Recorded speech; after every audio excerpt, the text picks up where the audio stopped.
and gets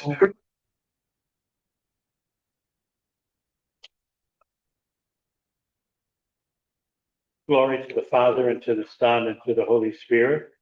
Illumine our hearts, O Master, who lovest mankind, with the pure light of thy divine knowledge, and open the eyes of our mind to the understanding of thy gospel teachings. Implant in us also the fear of thy blessed commandments, that trampling down all carnal desires, we may enter upon a spiritual manner of living, both thinking and doing such things as are well pleasing unto thee. For thou art the illumination of our souls and bodies, O Christ our God. And unto thee we ascribe glory, together with thy Father, who is from everlasting, and thine all holy, good, and life-giving Spirit, now and ever, and unto ages of ages. Amen.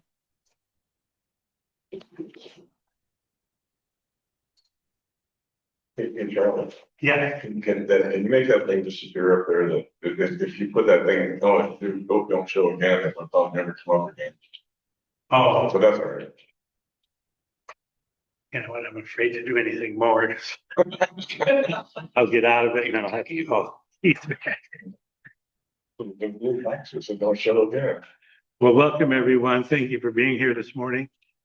Just a quick note, we will not have class for the next 2 weeks.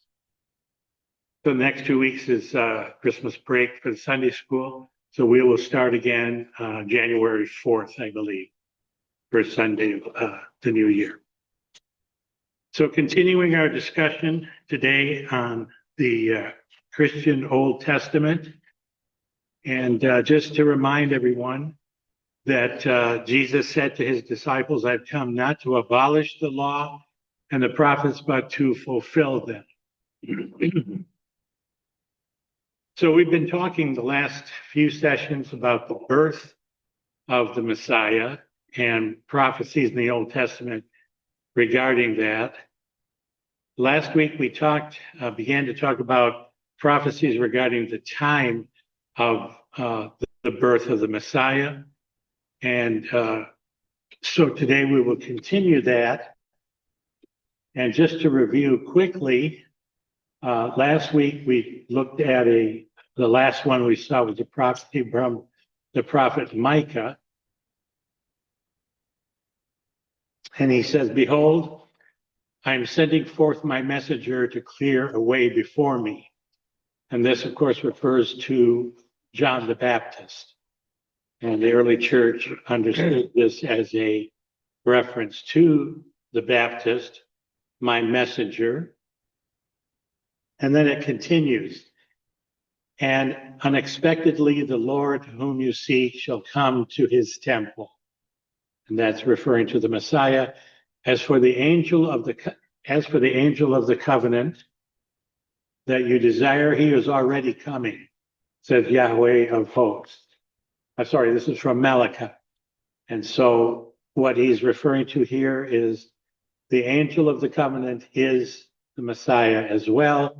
And shall come to his temple. So Malachi here speaks in this passage quoted of the coming of the Messiah while the second temple was still standing. Therefore, it was prior to AD 70, the year in which the second temple was destroyed by the Roman troops. What was the first temple? The first temple was built by Solomon, and it was destroyed by the Babylonians when they came, conquered Judea and Jerusalem, and they destroyed the temple. And as we'll see here in a few minutes, the second temple was built after the Babylonian exile, when the Jews returned to Judea. So we would add that the foundation of the second temple was laid in the spring of the year 537 BC. So they were carried away to Babylon in 586, spent 70 years in exile, and then returned to Jerusalem. So we're going to focus here a little bit on the second temple as our author says, the terminus a quo, or the starting point of the Messianic age. In the Old Testament, the Messianic age was initiated with the Second Temple being rebuilt. And this is a prophecy from the prophet Haggai. For thus said Lord Yahweh of hosts, in just a little while I will shake once again the heavens and the earth, the sea and the dry land. I will shake all the nations, that is, all the Gentile nations, and the precious things of all the nations shall come here, and I will fill this house with glory, said Yahweh of hosts.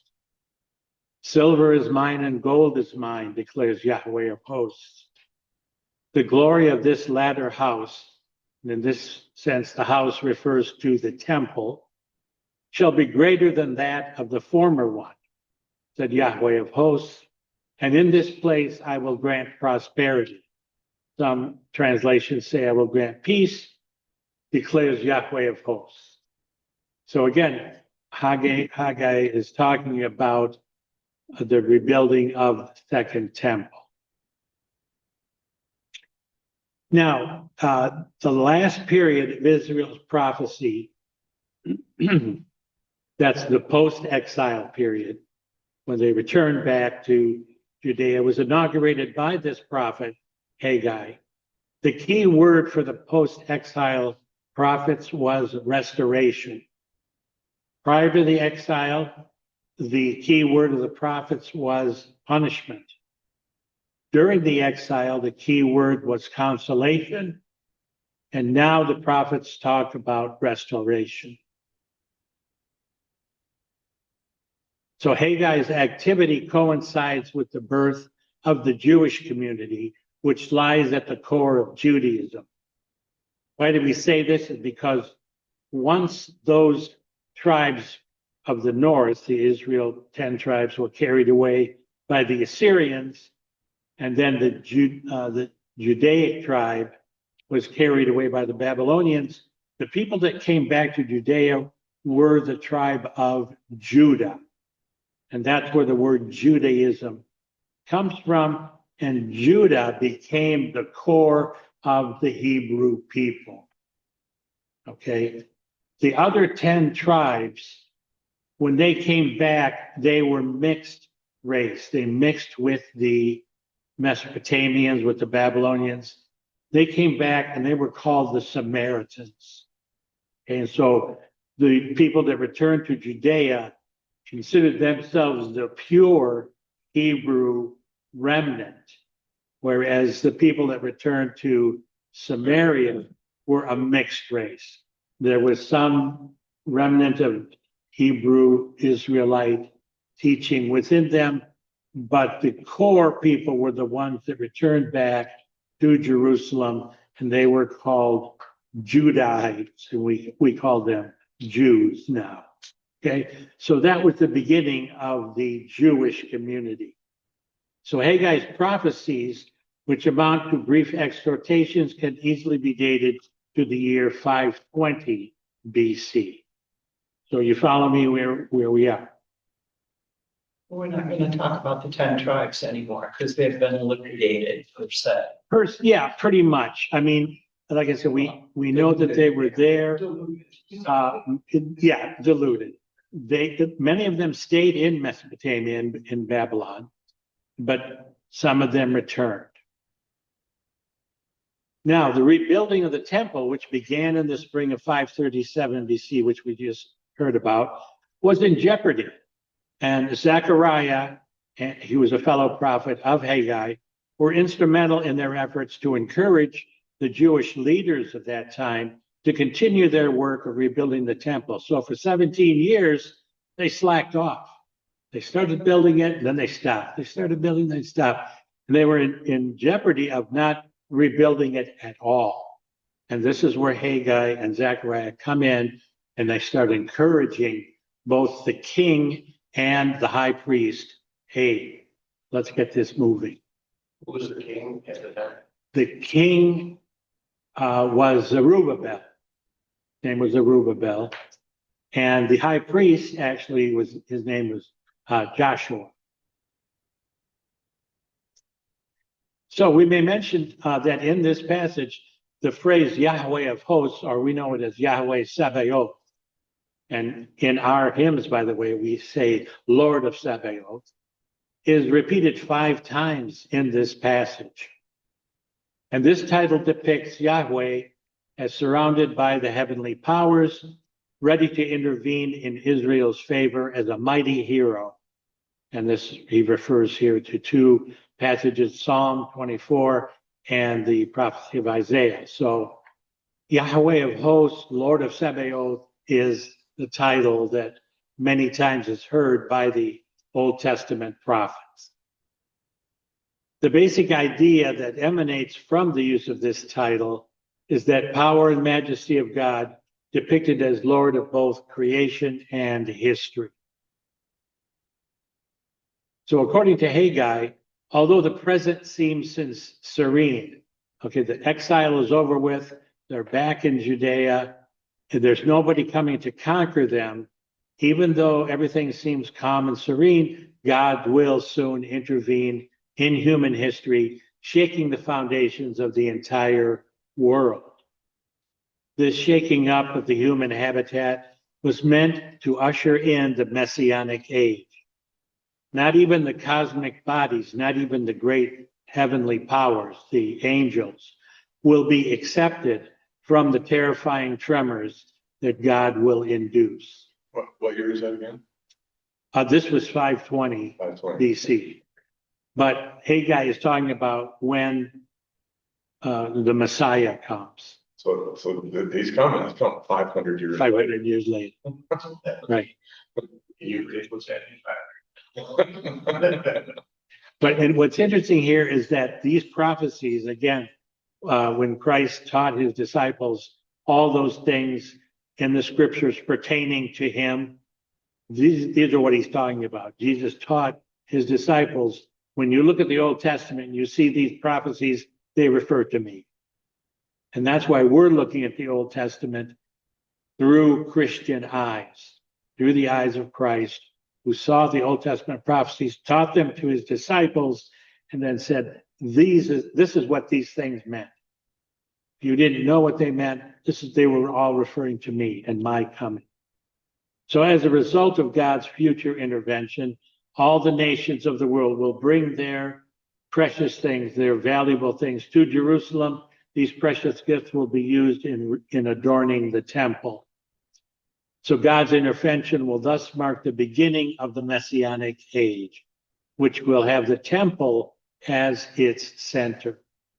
And as we know, when Jesus Christ came and preached and taught in his ministry, the temple was a central part of where he did his teaching. When he went to Judea, when the Jews were not trying to kill him, the Pharisees and the scribes and the leaders were not trying to kill him, he would go to the temple and teach. Most of the time he taught in Galilee, where he was out of reach of those leaders. But at any rate, the temple was the central focus of the Messianic age.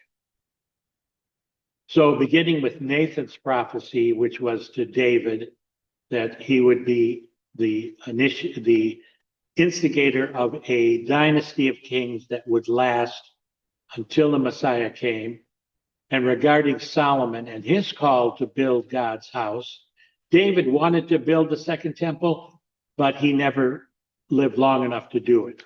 So it fell on his son Solomon to build the second temple. I'm sorry, the first temple. Yes, sorry, misspoke.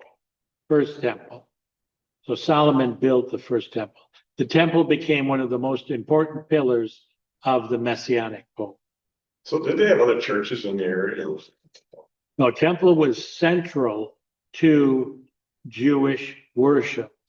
You could only sacrifice in the temple.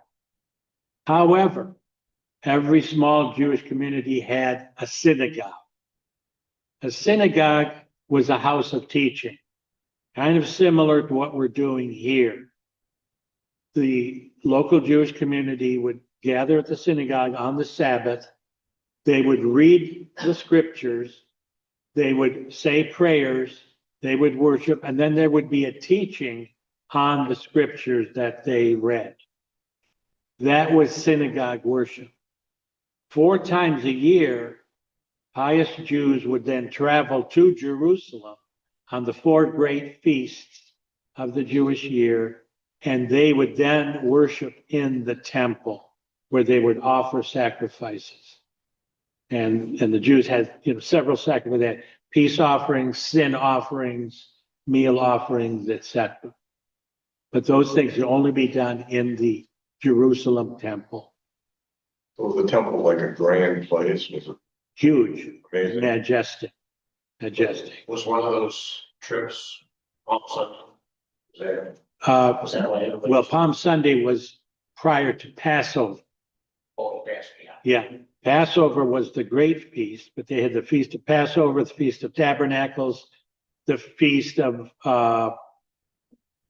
Pentecost, and then Hanukkah, which was celebrated the restoration of the Second Temple. So 4 times a year, those 4 feasts, they would gather in Jerusalem to worship and to offer sacrifices.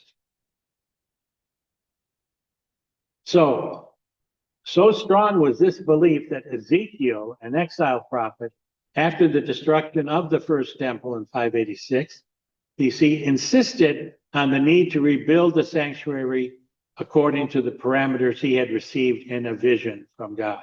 So even during the exile, even before they knew when they were coming back, there were prophets who were saying, we have to rebuild what was destroyed.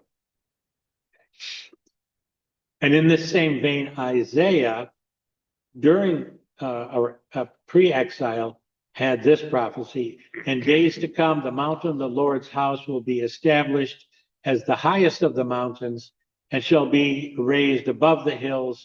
All the nations shall stream to it. So pre-exile, during exile, and post-exile, let's rebuild this temple. Now, I'm going to divert a little bit as to why were the Jews carried away in captivity to Babylon. Okay, the first carrying away was the 10 tribes of Israel, who were carried away by the Assyrians. They were conquered and they were taken away from northern kingdom of Israel. Judah survived that Assyrian invasion. But later on, about 200 years after the Assyrians came, the Judea went into apostasy. They started to worship pagan gods that were surrounding them. Okay? And so God sent the Babylonians, led by Nebuchadnezzar, to literally exile the Jews, the Judaic tribes. Okay? And so the question is, why did this happen? Well, St. John Chrysostom has an answer to that. But here's the Jeremiah's prophecy as to what this is all about. For thus says the Lord, only when Babylon's 70 years are completed will I visit you. He's talking to the Jews in exile. I will fulfill to you my promise to bring you back to this place. And so St. John Chrysostom has this to say: the captivity which took place among the deported Jews was not so much as a way of vengeance as for the purpose of conversion and amendment. So even though God had their city destroyed, had their temple destroyed, had them carried away into exile, it was not so much for vengeance, but it's to convert their minds and amend their ways. Okay? And so he did this for their own good, literally exiled them out of their Canaanite surroundings. And when they spent 70 years in exile, they realized, what have we done? Why did we do this? And so they had that 70 years to get their minds right, if you will. Chrysostom continues, since if God had wished to punish them outright, he would not again have brought them back to their home. He would not have established their city and their temple in greater splendor than before. So you understand why they were carried away? It was for their benefit, literally. It was a whole new generation, Yes, 70 years. yes. And so this is why when they were removed from the surroundings that they were in and they were worshiping Baal, they were worshiping Moloch, they were worshiping all these Canaanite gods, they were drifting away from Yahweh. So he took them out of that and sort of gave them a new environment. Yes, it was pagan, but now they remembered what they had lost, what they had left. And we have these prayers that they said, by the rivers of the waters of Babylon, how can we forget you, Jerusalem? You know, may my tongue cleave to the roof of my mouth if I forget thee, Jerusalem. So it sort of slapped them back into reality. What kind of life was it? Was it like slaves or something? Yeah, they were under servitude, basically, similar to the Egyptian captivity prior to the exodus from Egypt. But when he brought them back, after he brought them back, they did the same thing. Well, again, right? yes, they did to an extent. Not as much. Not as much. Not as much. Again, let's not forget the purpose of the chosen people was to prepare them for the Messiah. Two things, to prepare them to receive the Messiah, and number two, to produce the mother of Messiah. So that was the purpose of choosing this people, this group, is to have the human person who would give birth to God the Word. Now, what does all this exile mean for us? He goes on, both then and now, God recalls his captives, even as we are being called from captivity. From captivity to what? Captivity to sinfulness. Okay? And so we will continue. Saint Theophanes, who was died in the year 845, he was Christian, put in sacred melody how our enemy would be overthrown. Thou hast gathered to thee all the rejected ones, O Lord, freeing us from slavery to the enemy, as the God-pleasing prophet Haggai had said. And so God returns us back to him when we wander away from our spiritual life. Okay? And this can happen to all of us, Christians, when there are points and periods in our time, in our life, where we drift away from God. And so we put ourselves into exile. He gathers us back. He gathers us back to him, just like he gathered back the apostate Jews. Well, when the people ceased building and lost their zeal, prophet Haggai reproved them for their apathy. Now, if you substitute the word soul or spiritual life for temple, listen to this. He upbraided the former exiles for their complacency, truancy, and preoccupation with personal comforts, while the temple precinct was left undone. In short, he exhorted the Hebrew Restoration community to rebuild the temple and to reinstitute the liturgical calendar, worship, and observation of the feast days. If we look at that personally and we substitute temple for our spiritual life or our soul, when we get complacent and we drift away and we sort of be preoccupied with our own personal comforts while neglecting our spiritual life, the prophecy calls us back to, hey, don't neglect your spiritual life, rebuilding your temple for the sake of personal comforts. Do you follow that? You see what he's saying there? And don't forget two things that was said in the New Testament. Our body is the temple of the Holy Spirit. And so we ourselves are our small temples of where God resides. So every one of us is a temple of the Lord. And secondly, remember when Christ said to the Pharisees, destroy this temple and I will rebuild it in 3 days. They misunderstood what he was saying, but the same thing still applies.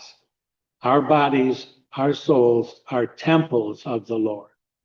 And so what was applied to the Jews in the Old Testament for their exile away from God also can apply to all of us when we exile ourselves from God, from our spiritual life. And so that's that, again, the application of that is not just historical content, but also for our own spiritual well-being. Now, finally, he says in that prophecy, the glory of the second house shall be greater than that of the former one. In other words, the second temple will be more glorious than the first one. And this prophecy refers to the advent of Messiah. The second temple may have been less sumptuous than Solomon's, but it was the actual place where Christ taught, so its glory far surpassed that of the first temple. So even the Temple of Solomon, even though it was glorious, it was filled with gold, it was just the most splendor building in the whole area. Even though the second one was not as glorious, the fact that Christ was there and taught there made it more glorious than the first. Okay? So the promised peace or prosperity, of course, is Christ himself. The Lord Almighty uttered, in this place I will give peace, even peace of soul, for a possession of everyone that builds to raise up this temple.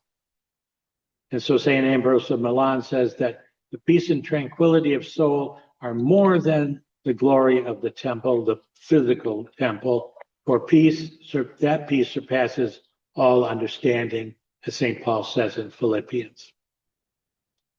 So any questions or comments about what we talked about up to this point? So for all of us then, our temple, we need to really take care of it, keep it in good order, keep it rebuilt, if and when we find ourselves in drifting away from our true worship. So it was our second temple, does it come about through confession and repentance? Yes, that is it. That's the restoration. That's the restoration that the post-exile prophets were talking about. Restoring what was first there. Very good point. So the next prophecy we're going to talk about is he who comes in the name of the Lord. This is from Psalm 118. This is not the whole psalm. This is actually just the middle section. But the prophecy is this. This is the day which Yahweh has made. Let us rejoice and be glad in it. If that sounds familiar, it's because it's one of the phrases of our morning prayers. This is the day which the Lord has made. Let us rejoice and be glad in it. So that's the first, actually, that's verse 24 of this psalm. We beseech you, Yahweh, save. We beseech you, Yahweh, send prosperity. Blessed is he that comes in the name of Yahweh. Again, this sounds very familiar to us because we sing it in one of our hymns. Blessed is he who comes in the name of the Lord. Hosanna in the highest. We have blessed you out of the temple of Yahweh. Yahweh is God. He gives us life. This is similar to God is the Lord. He has revealed himself unto us. So this, again, our liturgical worship, by the way, is all very biblically based. And so this is, again, comes from the Psalm 118. Bind the festal offering to the horns of the altar with cords. If you remember in the Old Testament offerings, they were brought to the temple and they were bound to the altar before they were burned. There were big horns coming out of the altar of sacrifice.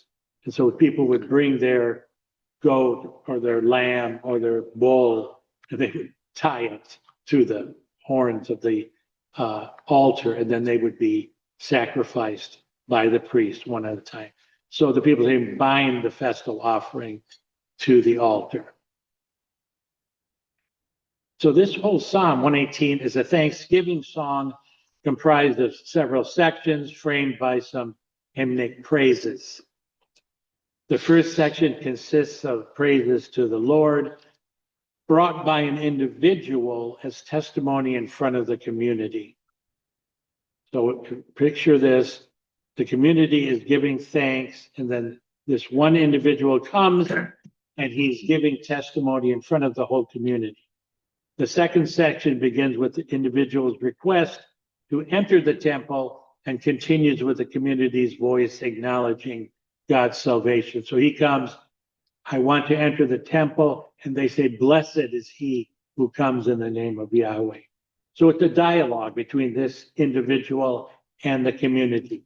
They are sort of dialoguing together, all the while giving praise and thanksgiving to God. The community greets the one coming in the name of Yahweh and then confesses its faith while promising sacrificial worship. We will tie the festal offering to the altar. The community clears the day in which this individual who has survived a serious crisis was recuperated as the day that God has made. So that's the hymn, that's the psalm that we're talking about. Did King David write this song? Yes, it's a psalm of David, but again, it's a psalm where the whole community is taking part. This day was a day of jubilation, worship, and renewal of confession. The individual in this psalm looks quite similar to the anointed king that David refers to in Psalms 2, 18, 20, and 89. And so all four gospels saw the one who comes in the name of the Lord as Jesus, the son of David, as he entered Jerusalem on the Sunday prior to his crucifixion on Palm Sunday. So it was so important, this psalm, that all four evangelists saw this as the entering of Jesus on Palm Sunday into Jerusalem. And that was 118? Psalm 118.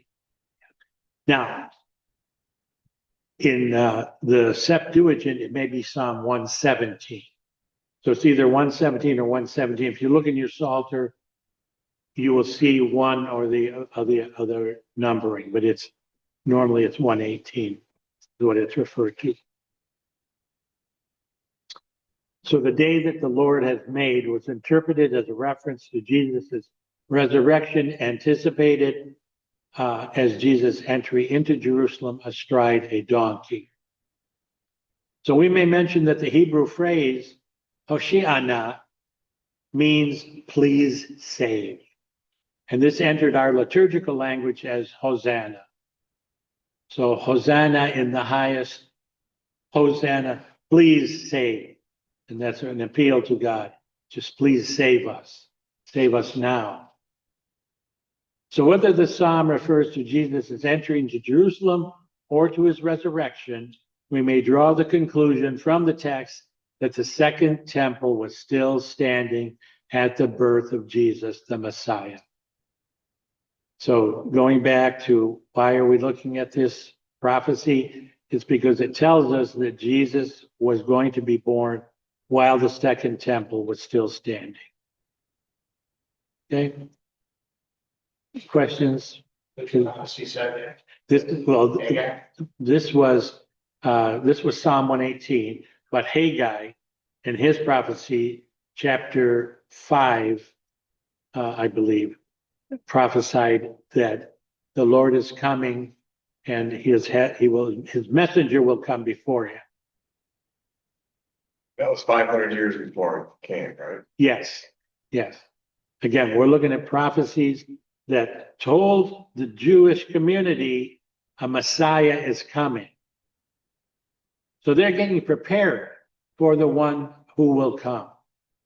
And that's why when Jesus came, he pointed to these prophecies and said, it's me. I'm the one that they prophesy. In a sense, don't we get that today with the second coming? I mean, that's kind of a prophecy. We're told. Yes. We don't know the time. Right. We don't know the time, the hour, or the day, but he will come, the second coming, in glory to judge the living and the dead. It's an off the wall question. 500 years seems like a long time. What was the life expectancy of the people in that era? If you were lucky, 60, 70 years. So this, by the way, is a good question, because this was passed down orally, and they would read these in the synagogue every Sabbath. Every Sabbath there would be a reading from the prophets or the law or the Psalms. In other words, the law, the wisdom, and the prophecies would all be read. So these were passed on generation to generation. So yeah, so let's say 60, 70 years at the outset, lifespan. How old was the second temple when Jesus was on earth? If the second temple was completed around 520-ish, it was probably around 500 years old. Now, bear in mind, I don't want to get too far off subject, but Herod the Great also did some additions to the temple himself. So it was even more elaborate than when it was first rebuilt in the time of Haggai. Yeah, the all. Yeah. At the bar. Yeah. Was 500 years then the same as we look at 500 years today? Yes. Yes. I mean, time span was still a solar determined year. And so, yes, it was the same length of time chronologically as we experience now. A long time. It was. So now we're going to look at prophecies regarding the place of birth of Messiah. We got the time. By the way, the real time of birth was about 3 to 4 BC. It wasn't 1 AD, but it was around 3 to 4 BC. So just FYI. And we know that the place of birth is Bethlehem.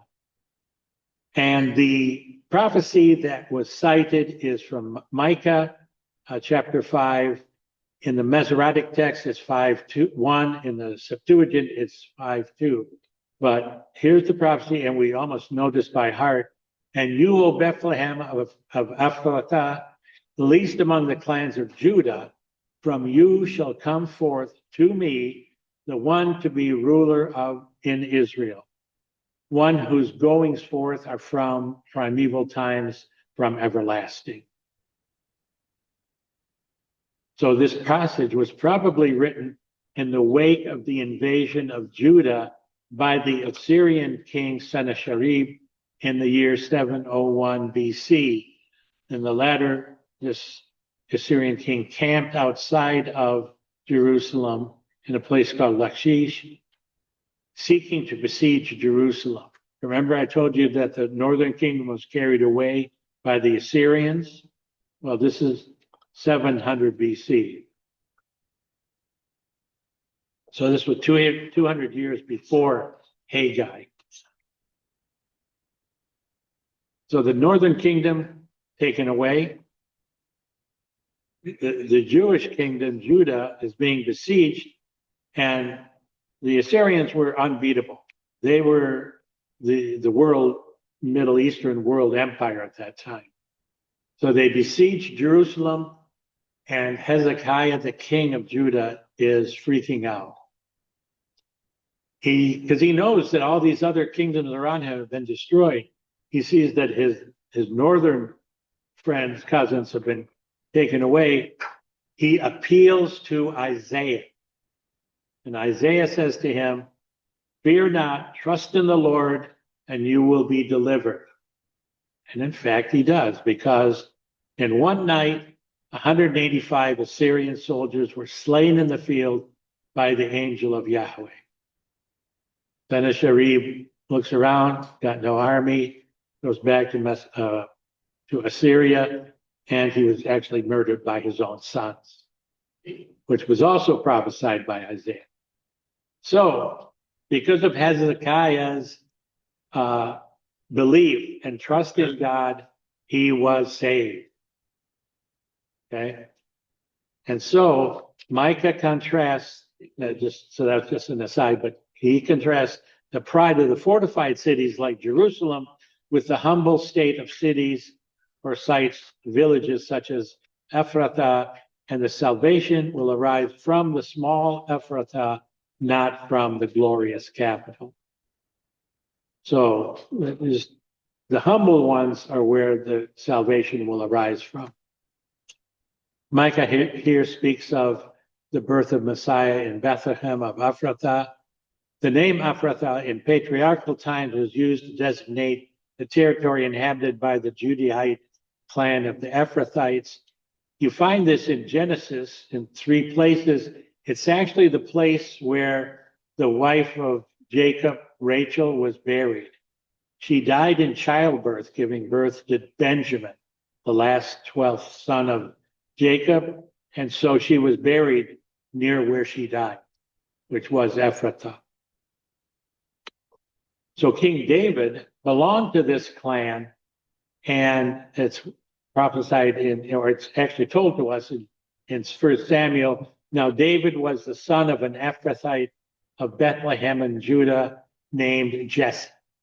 So Ephrathah, Bethlehem, goes way back to David.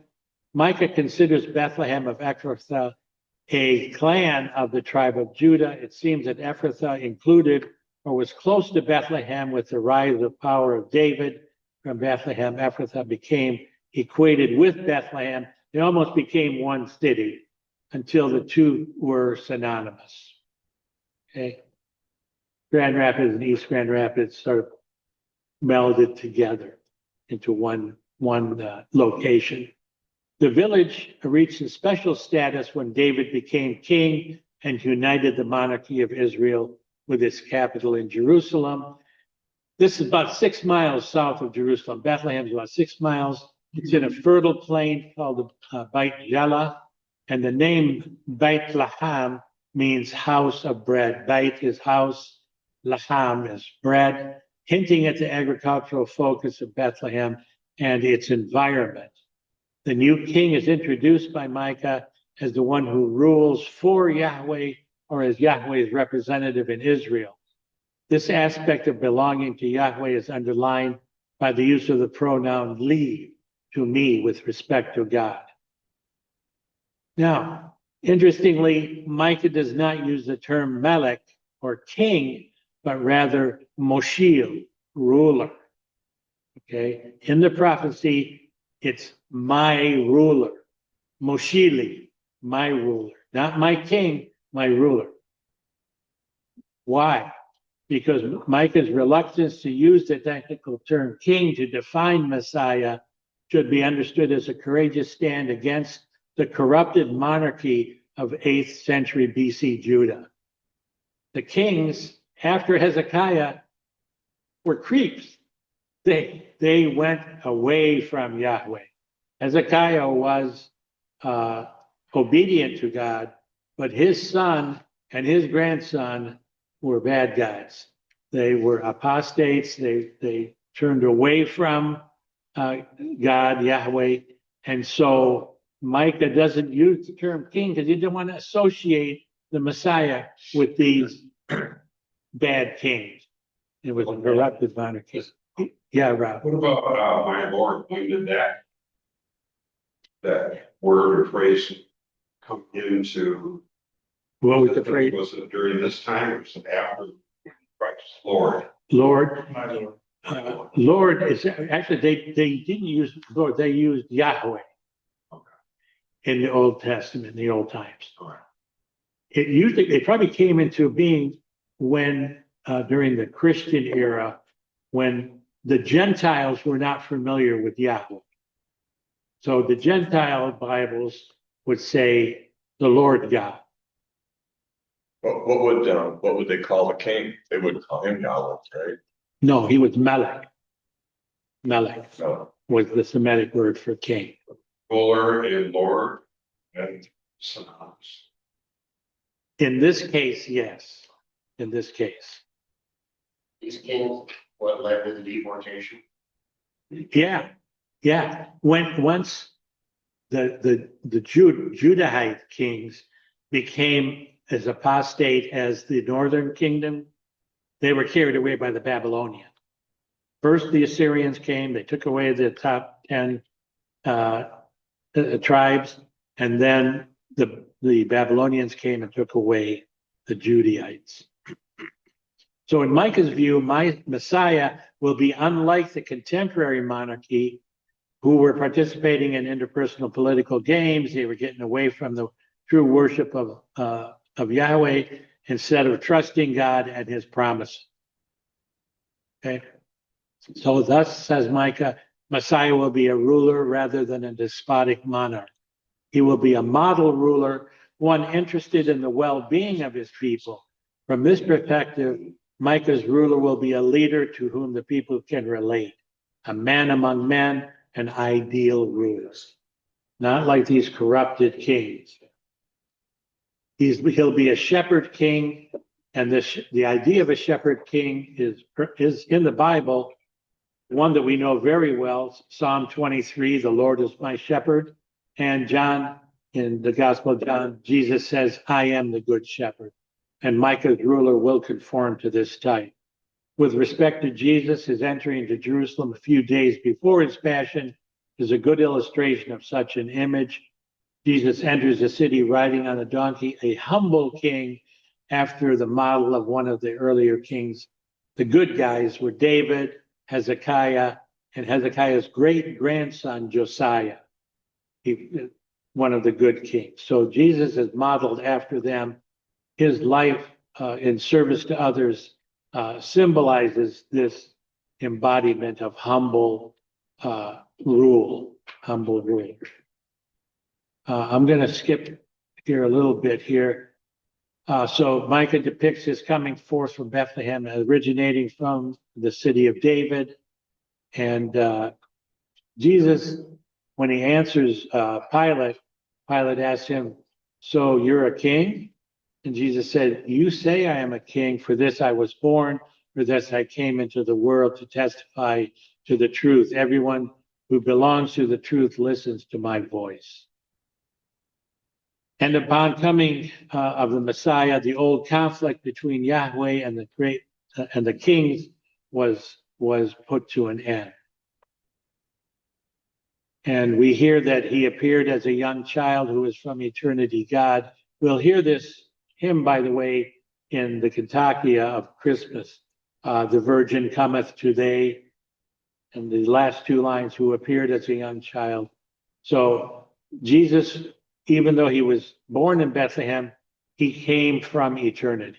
And we went through this quite a bit earlier. I'm going to skip through. This is an interesting thing. With respect to the New Testament application of Micah's prophecy, we can look at Matthew 2, 1-12, the pericope on the visit of the Magi. In this text, Matthew quotes Micah directly as a prophecy pertaining to the birthplace of the Messiah. The Magi come to the King Herod and they say, we're looking for the king whose star we see in the east. And Herod and all of Jerusalem is troubled by this. And he asked the priests, what's going on? And they literally recite Micah and say, it's been written that the Messiah will arise out of Bethlehem of Ephrathah. And so he says to the Magi, oh, go find him, please. And when he comes, come and tell me where he is so I can go worship him. We know how that ended.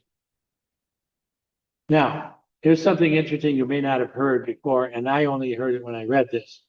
Modern scholars argue that Joseph and Mary were originally from Bethlehem. They will establish their household in Nazareth of Galilee because of the spirit of insecurity caused by Herod's reign. We know that God gave a dream to Joseph. Don't go back to Bethlehem because there are those who want to kill the child. So they go to Nazareth, Galilee.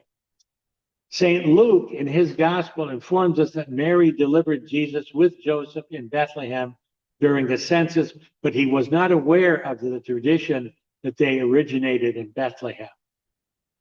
So, the proponents of such an interpretation suggest that when you read Luke 2, verse 7, they should read it as, she laid him in a manger because they had no space in the room, rather than she laid him in a manger because there was no place for them in the inn.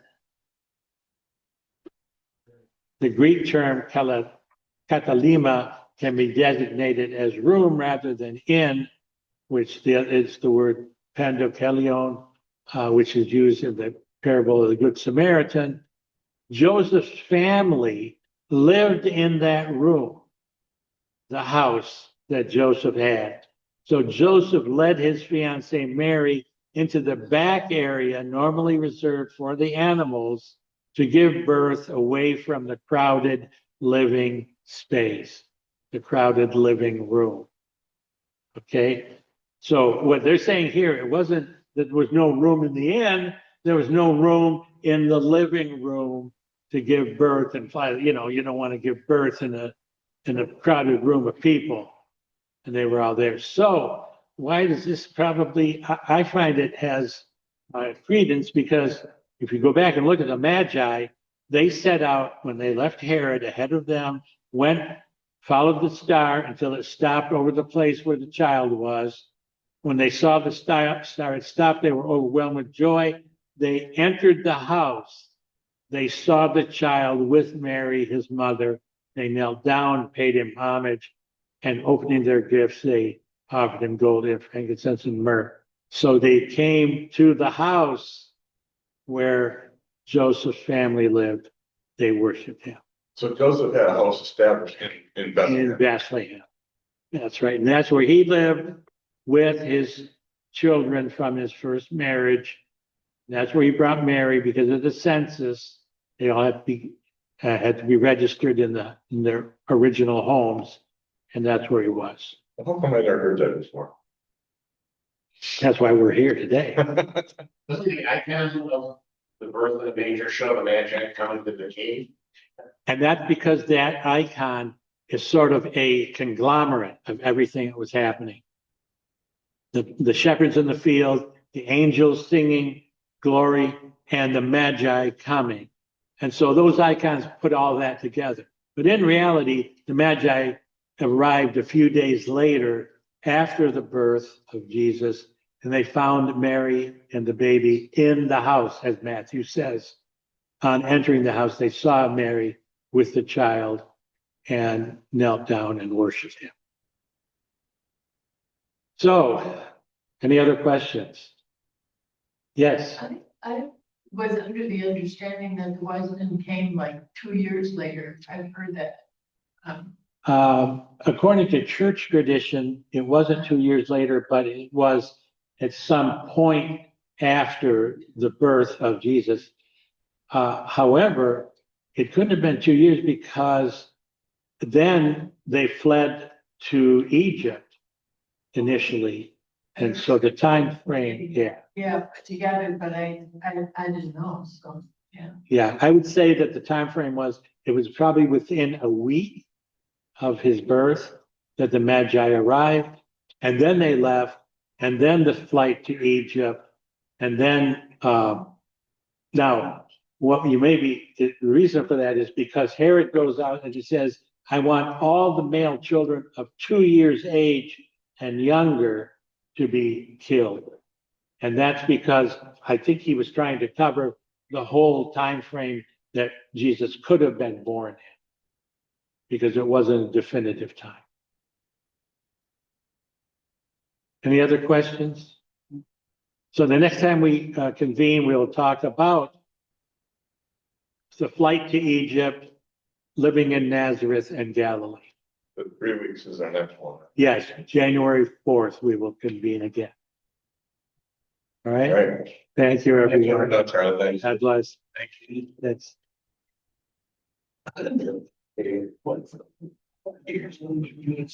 Yeah, very good, Charlie. Thank you. Thank you. Thank you. Appreciate it. Oh, my pleasure. Merry Christmas to you. Merry Christmas to you. Thank you for Thank being you. here. Appreciate it. Yeah. God bless. Where do you get this information?